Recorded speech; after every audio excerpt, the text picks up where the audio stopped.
आप देख रहे हैं अब तक न्यूज चैनल।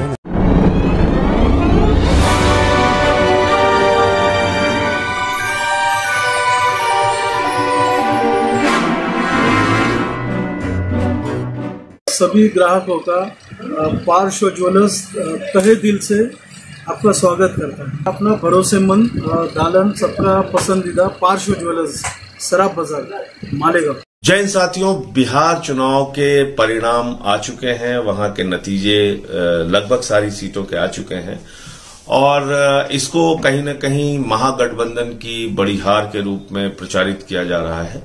लेकिन इसके कारणों को समझना होगा कि क्यों आखिर ये हालत बिहार में हुई।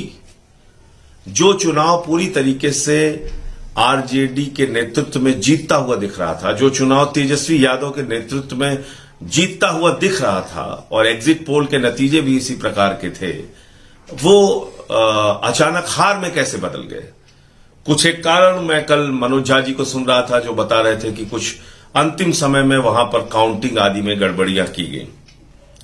लेकिन इससे भी बड़ा सवाल यह है कि आखिर कांग्रेस पार्टी ने 70 सीट ली क्यों बिहार के अंदर, जब उनकी सांगठनिक क्षमता नहीं थी, जब उनकी चुनाव की तैयारी नहीं थी, जब उनके पास चुनाव जीतने के लिए अच्छे प्रत्याशी नहीं थे।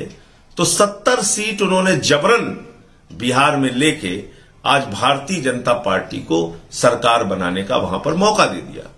यानी भारतीय जनता पार्टी की नफरत की राजनीति, सांप्रदायिकता की राजनीति, बांटो की राजनीति, हिंदू मुसलमान की राजनीति, बांटो और राज करो की राजनीति, जो एक राज्य में, एक बड़े राज्य में, हिंदुस्तान के बिहार जैसे राज्य में रुक सकती थी, आज कहीं ना कहीं फिर से बीजेपी की सरकार वहां बनने जा रही है। आपने क्यों 70 सीटें ली, इसका जवाब कांग्रेस पार्टी को देना चाहिए।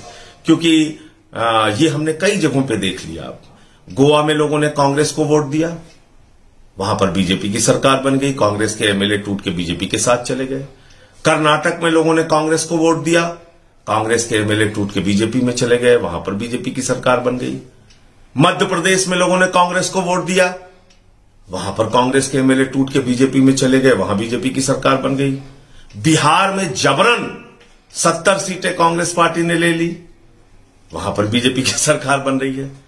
तो कुल मिलाकर कहीं ना कहीं मुझे ऐसा लगता है कि भारतीय जनता पार्टी को हराने की जो मंशा, जो क्षमता, जो ताकत, जो मजबूती, जो मेहनत कांग्रेस पार्टी को दिखानी चाहिए, वो ऐसा लगता है कि कांग्रेस का हाथ बीजेपी के साथ वाला मामला हो गया है। ऐसा लगता है कि हाथ के पंजे में कमल के फूल वाला मामला हो गया है और इसको जनता को सोचना चाहिए और विचार करना चाहिए कि क्या कांग्रेस पार्टी आज अलग अलग राज्यों में भारतीय जनता पार्टी के उदय का और सत्ता में आने का कारण बन रही है। जय हिंद, इंकलाब जिंदाबाद।